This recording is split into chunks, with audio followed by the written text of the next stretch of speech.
Hello Uplanders, I'm YK2012, founder of the Upland Guide. I just finished watching Upland's Quarter 3 review and Ask Me Anything featuring Upland's co-founder Idan Zuckerman. He was also featured along with X1 the Gamer and to discuss what was accomplished in Q3, looking forward to Q4, and also answering a lot of questions from the community. In this video, I'm going to give you all the highlights so you don't have to watch that complete update. Regarding all the new features introduced in Upland during Q3, take a look at the link in the upper right-hand corner. There I have ranked the top 10 features that Upland has released this quarter. The first topic discussed in the update was cars, and the utility of cars is broken down into two, the first being car racing and the second being transportation. Regarding car racing, Upland is working towards the point where players will be able to race each other in these races. In the future, players will be able to compete for UPX and other rewards, but as they take baby steps, the next one is where players can race each other. Regarding racetracks, one of the things that makes Upland unique is the fact that players will be able to create their own racetracks based on real-world locations. Idan mentioned that in the future, players will be able to create any racetrack based on any real-world street, highway, or even off-road road. This leads me to believe that if you can create such a map on Google, then you will be able to create such a racetrack within Upland itself. This feature appears to be further down the road in the development, but it is absolutely something that is going to excite a lot of players to know that Upland is the metaverse where you can create your own racetrack. If you want to learn more about racing, take a look at the link in the upper right-hand corner. Cars will also be used to transport things, whether it be players from city to city, or goods from manufacturing plants to showrooms to players' homes, etc. Idan mentioned that there will be cities that will only be accessible via car, and even if you did want to travel cross country, you would be able to do that by car as opposed to plane or train. It's important not to forget that your car will have an odometer. It also requires spark to fuel it to get from one place to another. So it might not make sense to travel cross country in a car, but the fact that this option is there for players is something that's important. Just like in the real world, it might not make sense for you to travel via car from one end of the country to the other. But if you did want to transfer goods, if you have a manufacturing plant on the West Coast and you want to ship those important goods to the East Coast, then shipping by road can make a lot of sense. In the future, we can also expect that the travel within a city and not just between cities will also require some sort of vehicles. They mention that as they begin to implement this feature, it's going to start with traveling between different cities and not within cities. Currently, the MV Motors manufacturing plant in Santa Clara is manufacturing the R trims, which are more expensive models. We can expect that in the future there will be other cars that are more accessible to people in terms of the price points, so look forward to that in future sales. Upland has mentioned before that players will be able to manufacture their own user-generated content when it comes to cars. If you are a car designer, then you are going to be needed in the metaverse. Upland is not going to let just anybody start to create cars based on however they imagine a car to be. Upland is creating a metaverse that is tied to the real world, and they do want these cars to make sense as it would in the real world. So you can expect there to be some sort of design requirements regarding cars. We can also expect that the land requirement and spark requirements to manufacture these cars are going to be great. You're not going to be able to manufacture cars on a small property with just a small amount of spark. So there is going to be a very large investment in capital that people are going to have in order to get into the business of manufacturing cars. For this feature, it seems that Upland is really trying to create a high barrier of entry into car manufacturing. We know that the slogan of Upland is play, earn, and connect. Now, up until now, Connect hasn't really been on their radar in terms of what is going to be able to happen within Upland. But now they are giving us some more details. We know that there will be in-game chat as well as voice chat coming to Upland. If you are someone who is active on Discord, Reddit, Twitter, interacting with Upland, or even if you're not, we will be able to do this within the app itself. And this is really important because there are many more people who are playing Upland who are not part of these other communities in Discord or Twitter that do play the game that currently have no way of interacting with other players. The connect aspect does not only relate to connecting between players, but also the way Upland interacts with all of the players in terms of announcements and things like that. So we can expect to see all of that move somehow into the app itself. Players' metaverse identities are also extremely important. We know that once you become a director, you are able to apply for a custom block explorer. You are also able to define your own home within the game, and you are able to download this cool profile picture, which details the city, your neighborhood, and also your block explorer. So moving forward with the fact that identity is something that's important in the metaverse, the next extension to this 2D block explorer would be a 3D avatar. It was explicitly mentioned that it will also not be an NFT that will be sellable in the future.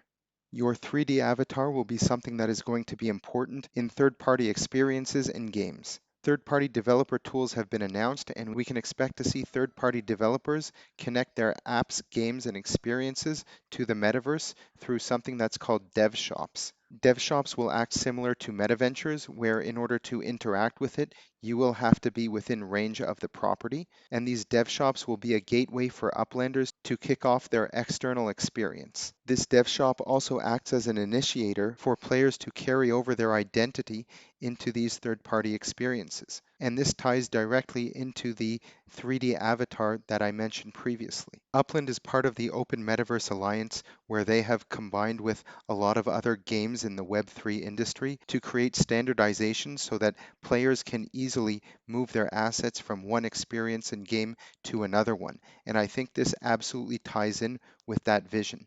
Now, what exactly does this open metaverse mean? Today, you probably have a Facebook profile, Instagram, Twitter, all of these profiles where you had to build them independently.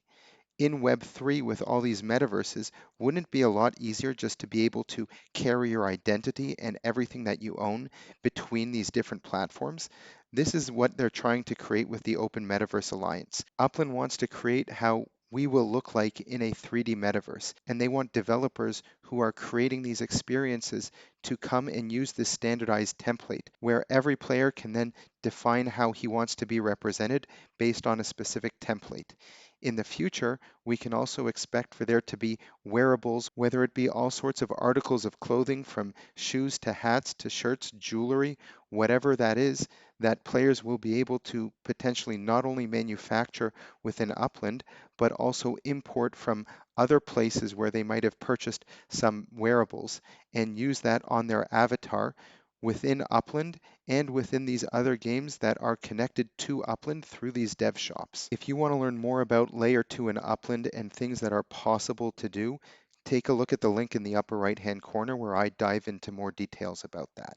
Upland briefly talked about different types of structures and that they are looking to first create more utility for the different structures, whether it be through manufacturing of goods in factories or the sale of goods in showrooms, as opposed to introducing different visual types of structures. For players who want different designed homes, there will be a blueprint metaventure that they did mention that will be able to support those types of new models that people want to see. Regarding manufacturing of NFTs in Upland, Idan did stress that this is an excellent opportunity for entrepreneurs to come and execute their Web3 strategy in the Upland metaverse. If you have some sort of a game, it will be extremely easy for you to enter into Upland, create a factory, and start building a lot of these pieces of your game that then you can start creating this into a Web3 experience. What makes Upland special is that you won't be able to do that instantly. On other platforms, if you wanted to mint 5,000 NFTs,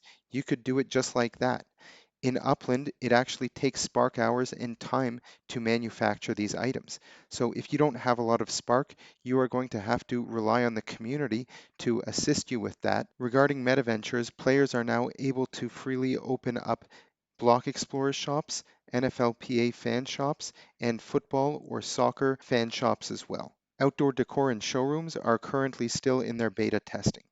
On the topic of legits, we can expect to see FC Porto mementos coming shortly, as well as those soccer collections as well. Regarding NFLPA legits, it looks like replicas will be coming in sometime in 2023. They did mention that players will be able to earn UPX by completing collections. They still don't have a finalized concept that has been put into development, so if you have any ideas or feedback, they did mention that they are open to hearing that. So you can reach out to them on Discord or in their Nolt feedback form. Regarding spotlights, they did mention that this will be a combined video and audio NFT that players will be able to display within their homes. For a while, players have had the ability to upload NFTs from the Wax blockchain and specifically from the Upland cards collection into Upland. Now Upland is working on the ability to enable players to download their assets to the Ethereum blockchain, where they will be able to sell them on marketplaces such as OpenSea. This is a really big step forward for the Metaverse. The first type of assets that players will be able to download to the Ethereum blockchain will be block explorers. Once all those bugs are ironed out, we can expect that all other assets will also be able to be downloaded to Ethereum. In the future, they also have the Flow blockchain listed on the roadmap of other chains that you can download your assets to. The last topic they touched upon was governance and voting. We know that in order to have a vote within Upland, you need to have a defined Upland home. One of the first major things that we will be able to vote on is the proposal that they presented regarding the structure of the Upland pool and the community pool of UPX. You can learn more about that in the upper right-hand corner. Before we go into that vote, Idan did say that there would be some other smaller votes first in order to test the feature and iron out all the bugs. The topic of neighborhood collections has been mentioned for a number of quarters now, and now it looks like they are ready to present something to the community. In order to compare the different neighborhoods in Upland, you need to take into a lot of different factors, things like neighborhood size, property owners, the number of structures and variety of them, the amount of Metaventures and outdoor decor shops that are in that neighborhood, and I'm sure many other factors that go into this. Upland has said that they will be presenting to the community their thought process on how these neighborhood rankings will be done. They will also be looking for feedback from the community, not necessarily in a voting structure. They mentioned that they are looking to have a discussion with the community about how we would like to see this implemented, and we look forward to seeing that in the upcoming months, hopefully by the end of the next quarter. There's a lot of exciting things to look forward to coming up in quarter four as well as in 2023. If you have any comments, questions, leave them in the comments below, and don't forget to like and subscribe to this channel.